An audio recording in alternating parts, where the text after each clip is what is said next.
Hi everyone, welcome to the Minecraft coding course. I'm today's instructor. My name is Xuewei Zheng. Today we are going to code a game called Zombie Battle. Now let's look at how the game runs. Every time you defeat one zombie, there's two more zombies swarm. You're gonna see how long you can survive. Before we go to the coding part, let's learn one important programming concept, variable. What is a variable? You may imagine a variable is a magic jar and you can put everything into the jar. You may even put a number into the jar for scoring purpose. This is what we are going to use for today's class. Now let's start it. When the game started, there are three things we need to set up. First, a zombie variable. You're going to count how many zombies you have defeated. Second is the game environment, including the time, weather, difficulty, and more. The third one is the game characters. There are two game characters in this game, the player and zombie. Now let's see how to set up a zombie variable. The web block is the variable. In this game, I set up a variable called the score and set it to 0 at the beginning. The game environment, in my case, I set time to 9, weather to standard, and set difficulty to easy, and change the game mode to survive. The game character, for the player, I choose a sword for its weapon. For the zombie, I swarm it at a random position. Now let's put all the code together. You can see I put all of the code block inside of the on-star block. This is what it's going to look like. And it means when the game starts, it's going to show title, zombie battle, and the subtitle, good luck.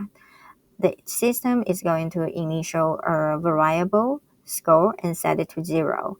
Then the environment is going to set up, and the player and the zombie is going to generate. Next, let's add the rule, how zombie multiply.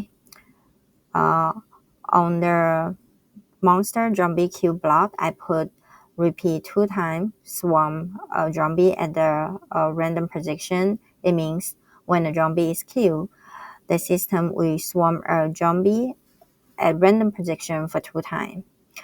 Don't forget to update your variable, change it by 1, and then put all of them together. It's going to look like this way.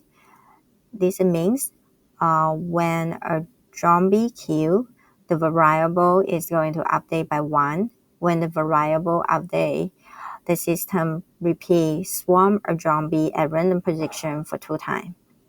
Last, when the player defeated, so when the player die, I want to say, you have died, and I want to update the environment. I want to set the time back to day, weather clear, and set the difficulty to peaceful and change the mode to creative. Okay, that's the code for the game. Now let's play. You may run the code and play, simply like hit the green button at the right down corner. That's it for the code for the game. However, you may put a lot of extras on it. For example, you can update the weapon options. You may have the option to use the an arrow or a sword.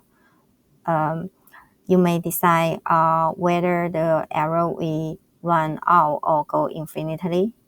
You may also add the rule drops when the zombie are killed, like golden arrows. You may even add new monsters. For example, swarm a new type of monster along with actual zombies. I would recommend you to try the harder one. You may also use the circle of code for a monster. For example, when one type of monster is killed, a new type of monster is swarmed. And that's it for today's class. Thank you for your listening and enjoy your game.